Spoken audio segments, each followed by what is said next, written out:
जय श्री कृष्ण दोस्तों, स्वागत है तमारू भक्तिवाला परिवार यूट्यूब चैनल पर। तो दोस्तों आज आपणे जोवाना छीए नरसिंह मेहताए भगवान श्री कृष्ण ने लखेली हुंडीनी वार्ता।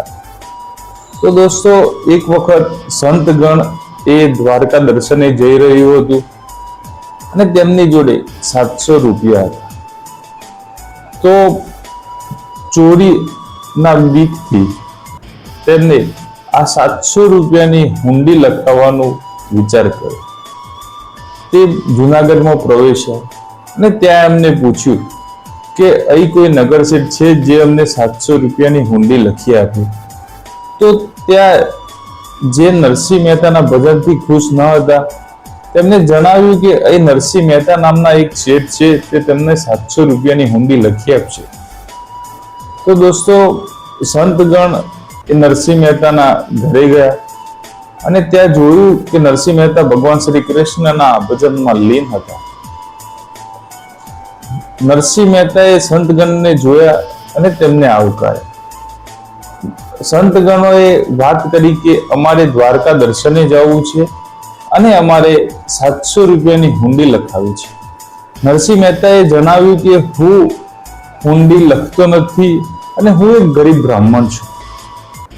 परंतु संतगण ना मान्या अने तेमने आग्रह कर्यो के हुंडी लखी आपे। नरसिंह मेहता ने एवुं लाग्युं के आ भगवान श्री कृष्णनी इच्छा छे अने तेमनी लीला छे। तो तेमने शामळशा शेठ नामनी एक हुंडी लखी अने कह्युं के द्वारकामां शामळशा शेठ तमने मळशे अने 700 रुपया तमने आपशे। संतगण द्वारा मळेला 700 रुपयामांथी तेमने संतो अने ब्राह्मणोने जमाड्या। तो दोस्तों हवे थोड़ा दिवस पछी ज्यारे ए संतगण द्वारका पहोंच्या तो तेमने शामळशा शेठनी शोध चालू करी। तेमने घणा वेपारीने पूछ्युं के शामळशा शेठ कोण छे, पण त्यां एवुं जणाववामां आवतुं के शामळशा शेठ कोई छे नहीं।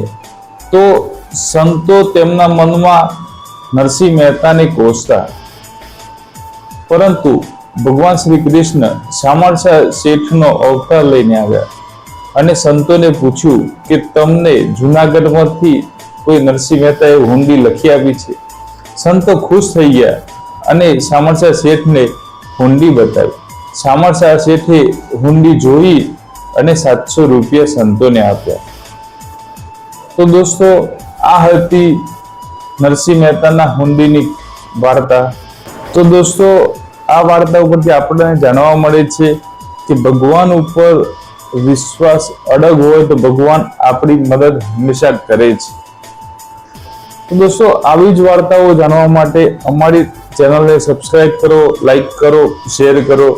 जय श्री कृष्ण।